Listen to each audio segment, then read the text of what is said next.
Here are 12 online reviews of the audiobook titled, Make Your Bed. Written and narrated by William H. McRaven. 1. Repetitive Tedium.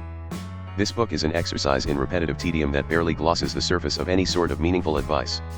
If you've seen the speech given to college students on YouTube, you've already heard 99% of what this book has to offer. It's as if he took that speech, Monetized it, and hammered the same point ad nauseum. At one point, the audiobook actually repeats whole sentences, and then you begin to wonder if half of the audiobook is read twice over. I bought this in sale for a few dollars and still felt ripped off. Which is a shame, because I wanted to like this book, and the kernel idea which this book was based was intriguing enough. If you want to change the world, start by making your bed. Unfortunately, this is not explored in any meaningful way, and the rest of advice is obvious self-help shit like, you can't go it alone, etc. 2. High expectation, low fulfillment. I've had this in my library for 2 years now, and have been excited to get around to listening. The topic is something I'm keenly interested in, and the author or narrator is nigh unto a national hero, nothing but respect for him. I realize I am swimming against the nearly overwhelming positive reviews, but I was not feeling the book. Hard times will come. Keep going. Lean on your team. That is the book, so you don't need to read much farther. The same stories were told throughout every chapter, and the author was always the hero of the story. I sort of feel bad leaving this review, but I wasn't impressed. 3. Simple advice for simple people. The theme of the book is that life isn't fair, so you should at least make your bed every day in order to come home to one thing done right. Ridiculous. Bad things happen sometimes, but far more often life isn't fair because your drill sergeant is telling you to go roll around in the sand in spite of you doing something well. Life isn't fair because people are obsessed with making sure it isn't. The issue I take with this book is not that the author is wrong, but that he is right without knowing why. Hence, simple advice for simple people. 4. Storyline was hard to follow. The author seemed to skip around a lot throughout the book.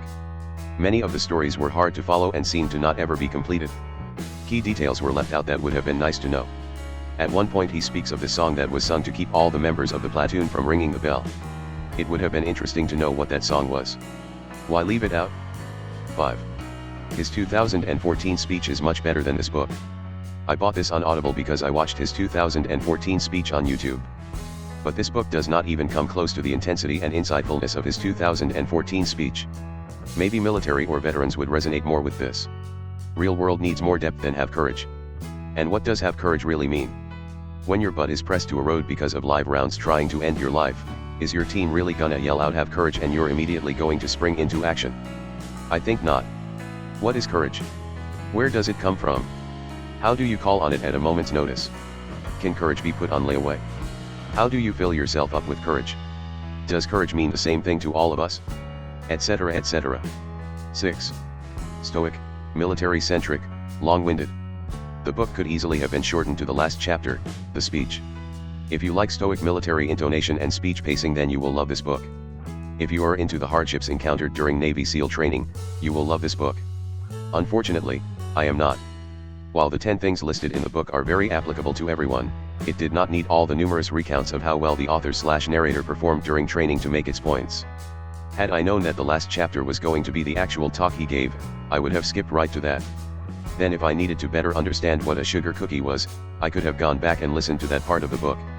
I realized the author's frame of reference was his military career, but more life and excitement could have been breathed into the book by focusing less on the detailed military lessons and more on tying those lessons to life outside of the military. The book was not bad, it just was not very good either. 7. Motivation. A good book for a quick surge of motivation. I think the SEALs never let me down when it comes to motivation. One thing is for sure, that don't quit energy is contagious. It's just the thing you need when dealing with challenges in life that really push you mentally. I appreciate this read narration by Admiral McRaven. This book makes me grateful to be alive well enough to change my circumstances as a veteran. Very inspired by it. 8. A book that's packed with meaningful experience. I enjoyed listening to this book. The author shares so many experiences that are inspiring, and he perfectly relates it to the reader and how to apply it. My favorite theme was about courage, and that life is going to require us to be at our best, and we must dig deep, find that courage, and being willing to sing when we are neck deep in mud. Does anyone wants an easy listen that's direct and relatable? Check this one out. 9. Well worth it? I found this book on a mental health book rec list.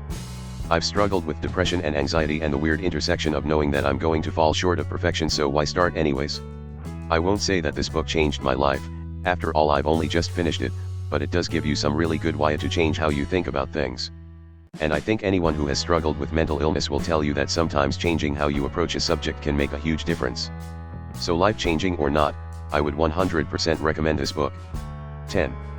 By far best quick read in a long time. This book applies to all people. It is very relevant for a young adult beginning to want some independence. So much of the text resonates with you that you may find yourself rereading parts. Or if you're like me, you reread a few things over and over. A truly magnificent recount of Admiral William H. life as a Navy SEAL. He helps teach how much positivity means in this world. It would be an honor to ever hear him speak. I gave it 5 stars, but it could have had 10. 11. Practical and simple. Making Your Bed is a practical book from a perspective of a man of discipline and traits of leaders the world respects. It is an encouraging to hear and listen to, but simple enough to take steps each day. Begin with 1, making your bed, and then the others will follow. If you're looking for simple motivation, take this book today and listen or read. 12. Simple pointers for living our lives. I really enjoy personal development / self-help books. So, ended up getting this title. I really enjoyed how the author keeps the principles simple and easy to understand. The stories that exemplified those principles were equally engaging. I have listened to this book 3 times already and keep coming back to it because of how easy the material is to consume. Highly recommend. Thank you for watching. Please, do not forget to subscribe, like and share this video. Tune in for more online audiobooks reviews.